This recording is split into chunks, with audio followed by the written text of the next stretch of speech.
Hello, I'm Pete Vale, Technical Lead in the Innovation Team in Severn Trent Water, and I'm going to update you on the Spernal demo case, the Anaerobic MBR. So to recap on this demo case, Spernal is a medium to large size treatment works lying to the southwest of the city of Birmingham, serves about 100,000 population equivalent, and it's where we've built our Resource Recovery and Innovation Centre, which we're using to trial and validate emerging technologies that will enable us to transition to a much more circular way of treating wastewater. And one of these technologies, of course, is the Anaerobic Membrane Bioreactor, or ANMBR. So we are getting now very close, thankfully, to commissioning the process. That will be commissioned or completed in January. And just to recap on the benefits that an anaerobic MBR brings. So it's an opportunity for us to get to a truly energy neutral, hopefully even energy positive wastewater treatment plant. Requires no aeration energy for removal of carbonaceous material and produces a biogas. It produces small amounts of sludge and therefore reduces the downstream sludge treatment costs. And because we use an ultrafiltration membrane, it produces a pathogen and solids-free effluent, which makes it ideal for recovering nutrients from, or to use the effluent directly, for example, as fertigation in agriculture. In terms of the high-level objectives of the anaerobic MBR, we're wanting to validate nutrient removal and recovery through adsorption and ion exchange, and we want, of course, to validate that we can use anaerobic MBR technology in cold northern European climates. Now, a really important component of this is to use membrane degassing to recover the dissolved methane. So in cold temperatures, a lot more of the methane is in the dissolved phase. So in order to make sure we don't increase scope 1 process emissions, and in order to make sure that the energy balance works, we need to capture that dissolved methane. And that we will be doing by using a membrane degas unit. In terms of how the anaerobic MBR technology fits within the circular economy and the energy, water and material nexus, well, it plays strongly in all three areas. So clearly we're producing a biogas, which we can use for energy, either for electricity, or we can upgrade to biomethane and inject into the grid for heat. We can produce a high quality pathogen-free effluent for water reuse, and we can recover nutrients, both nitrogen and phosphorus. In terms of where the anaerobic MBR fits in the flow sheet, well, it's downstream of primary treatment. We think primary treatment's important to retain because we still want primary sludge to go to a sludge digester, because that's a more efficient way of producing renewable energy. And you can use conventional primary treatment, like that's what we'll be doing at Spernal. We'll be taking primary effluent from conventional primary settlement tanks, but you could use enhanced primary treatment technologies, which have an advantage in that they give a lower solids feed to the anaerobic MBR. And Upflow anaerobic sludge blanket reactors prefer a low solids feed. So in terms of the anaerobic MBR components, we have the Upflow anaerobic sludge blanket reactor, which has a three-phase separator on the top. So we retain the solids, or most of the solids, in the reactor. We have a gas, biogas coming off the top, and of course the effluent. The effluent with some solids in will go through an ultrafiltration membrane to take out those additional solids, which are returned to the reactor. So we keep pretty much all the solids in the reactor. We then have a solid-free effluent that we can recover the dissolved methane from. That's not shown in this schematic, but we're using a membrane contactor. And then after we've stripped the dissolved methane, we can recover the nutrients in an ion exchange or adsorption process to generate or create this high quality treated effluent, and of course the recovered nutrients. So in terms of the key advantages of this system, it's energy efficient, so we don't require energy for aeration, plus we produce extra biogas. So as I say, that should make the full system energy neutral, maybe even energy positive. And then we can recover nutrients.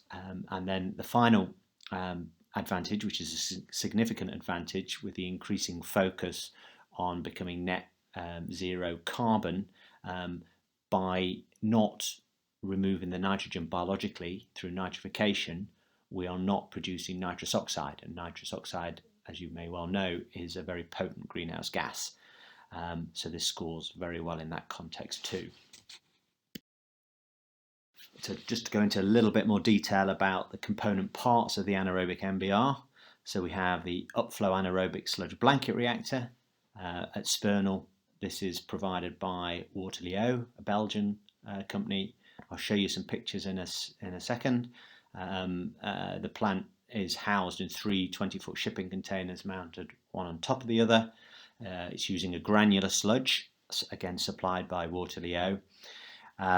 At the moment, we are finishing the construction and system testing.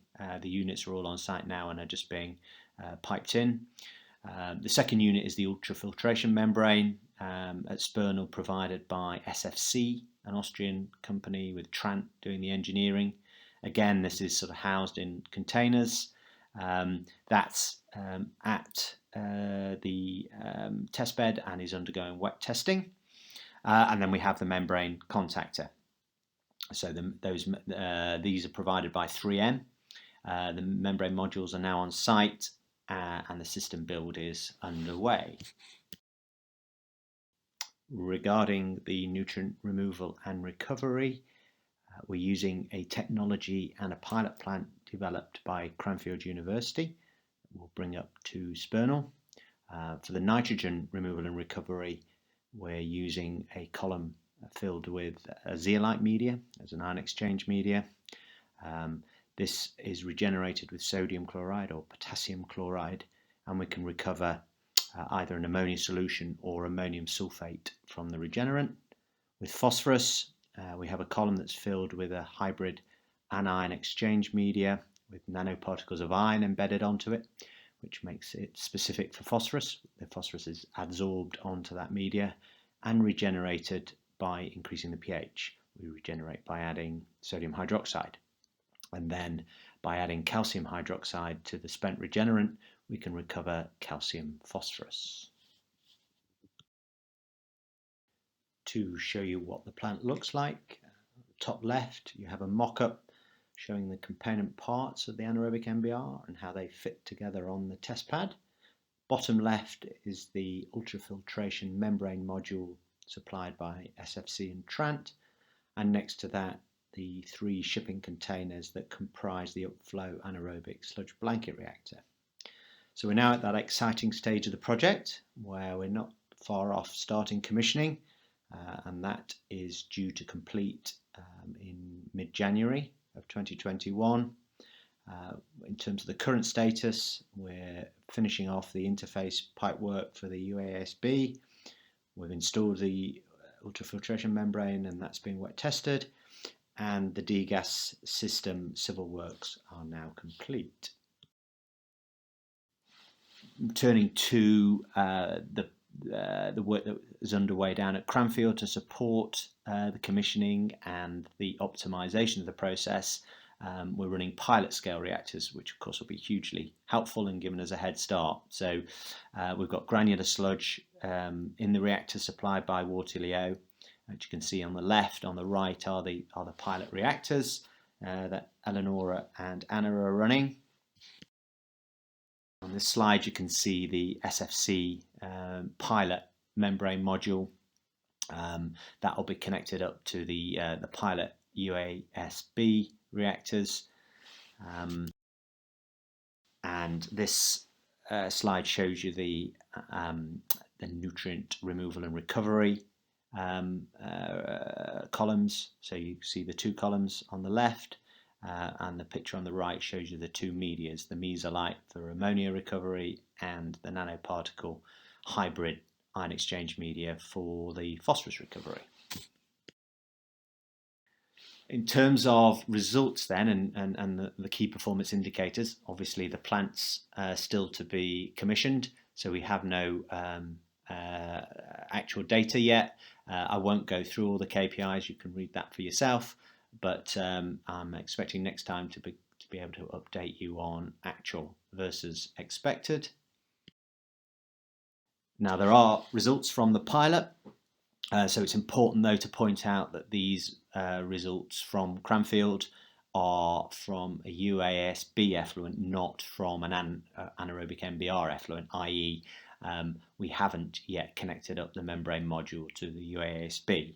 So you can see, for example, there is roughly 40 milligrams per litre of solids in the effluent, and that of course then impacts the amount of COD and BOD. After membrane filtration, that will be an awful lot lower. So we're confident that the pilot reactor is mimicking what we're going to produce at Spernal, but one difference is certainly with respect to removal rates. We'd expect higher removal rates at Spernal with a stronger wastewater feed. The feed at Cranfield is very low strength. We haven't got much data yet on methane production, but we'll be generating that in the weeks and months to come. So in terms of lessons learnt regarding the pilot operation at Cranfield, we found fast startup of the UASB with the commercial granular sludge from Waterloo, which has come from pulp and paper industry, and importantly, no significant difference between that granular sludge and the acclimatized sludge that has been used for previous trial work down at Cranfield. In terms of construction of the demo plant at Spernal, we've done a HAZOP, explosive atmosphere zoning assessment, and there are some issues we're going to have to deal with in terms of how we manage the partially degassed effluent. Process design development has highlighted we've got an opportunity to be able to recycle water feed for the vacuum pumps. So we were having some problems or difficulties in managing how much potable water we would require to run these pumps. So we've got a plan for that now. And the pilot work and initial supplier guidance is suggesting that we'll need a 3-week process stabilisation period. So we've built that into the commissioning programme. So that brings me to the end of the updates. So thank you for listening.